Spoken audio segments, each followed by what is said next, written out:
I really enjoyed this issue and I really like where the story is going. But I wanted to say how much I enjoyed this variant art or this variant cover. I really like how the suit looks. I kind of wish this is how it looked in the comic, but it looks really cool. Like I said, it is a variant cover. I don't usually get them unless I really like them, and that one's really cool. And I just noticed this about the Marvel variants, but they don't have like the original cover underneath, which DC usually does. So I just thought that was interesting. But anyways, we get a flashback, and I really like the flashbacks in Iron Man how they show like his older suit, but we also see that he was actually with the villain. He actually had a relationship with her, and it's here where Tony kind of sets up this whole story and kind of sets up his own downfall because he tells her about his biggest fear is that there might be another Tony Stark, but she thinks he's talking about someone smarter than him. And that's when Tony begins to talk about his time spent in the cave.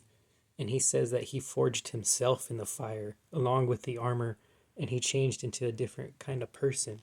And he's worried what will happen if someone else was put in that position, but they turned out to be different. And he's worried about what kind of weapon they would create to survive. And I'm pretty sure this right here, this panel of her looking at the mask, is her way of saving this idea for later because that's what's pretty much going on in here as the plans are finally revealed of what's going on. But here we see Tony talking to Cap, and Cap says it straight up. He says, "Are you telling me the world is in danger because you couldn't keep it in your pants?"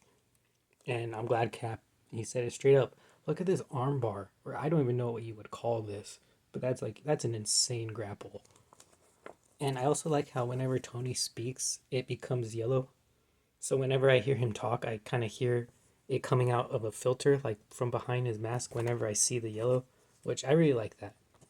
And I just recently finished Alien versus Captain America, so I feel a little more familiar with Cap now, and I just like seeing him in this story. But they're talking about what's going on, and Tony's just trying to cover his bases. I'll talk about, or I just want to say briefly this whole event crossover Spider Man thing is extremely confusing and it spans over like three different series. I don't know how to feel about that. Well, it's like Spider Man, Venom, and then it had its own issue, which was really weird. But, anyways, let's get back to Iron Man. As it continues on, Iron Man actually makes a date with this other woman that he met in the first issue. And she even says, "What are you getting yourself into?" So I'm thinking something's going to happen with her. So here, Cap kind of gives us a nice little recap of kind of what's been going on with Tony. How he says over the last few years he's been through a lot of health issues, failed marriages, and failed businesses. So Tony's gone through a lot of loss recently, and Cap's kind of worried about him. But after Tony leaves, Cap says, "I talked to Tony, you're right. We need to keep an eye on him." And then he says, "Make sure he doesn't get us into new trouble." But it's kind of already starting, as I mentioned earlier. They're they're trying to make a new Tony Stark or create the conditions that Tony was in. And these are all the people from the first issue that were part of Tony's grant that were all in the running. So these are considered the smartest people on Earth right now. And that's this guy right here in the middle. This is Adam Ware. And he's pretty much he was the one, the winner. But they kind of want to see, I want to see what he's going to turn into. But this guy tells this dude that he might be a diamond in the rough. So I'm starting to think that there might be multiple that come out of this little experiment that a.i.m is trying to do as they're trying to make their own like Tony Stark pretty much. And Pepper is here. She's talking to someone else. I don't know who this character is at all.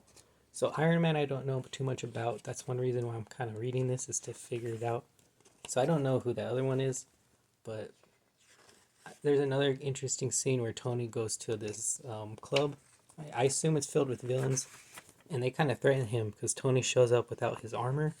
But it kind of shows here that Tony doesn't really need the armor because they're about to fight. It's 4-on-1, and Tony just starts he starts throwing elbows, man. And then he's like suplex this dude right here, and he makes quick work of them all. But Tony says that he's here to talk to the big guy, and the big guy is Modoc. And I wasn't expecting to see Modoc like this. He it's a little disturbing a little bit, but there's a oh, and there's something else I want to mention too, because in the last issue we got a really cool suit up sequence, and in issue 2 we got another cool suit up where Tony says he doesn't have the armor with him, but he calls it, and it's going onto his body, and as he's flying across this like pool, it's still coming onto his body, like still connecting. So I really like this suit up scene. I like picturing it in my head as it's forming around his body as he's flying across to Modoc.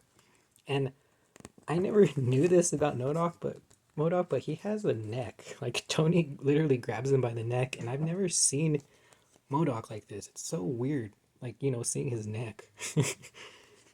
But I just want to show the ending because I don't usually show endings to the issues, but I like how this one ends because he says, "A.i.m is here to kill me." He's all, "You've got to save me, Iron Man," and it's just such a superhero moment right there. You have to save Modoc.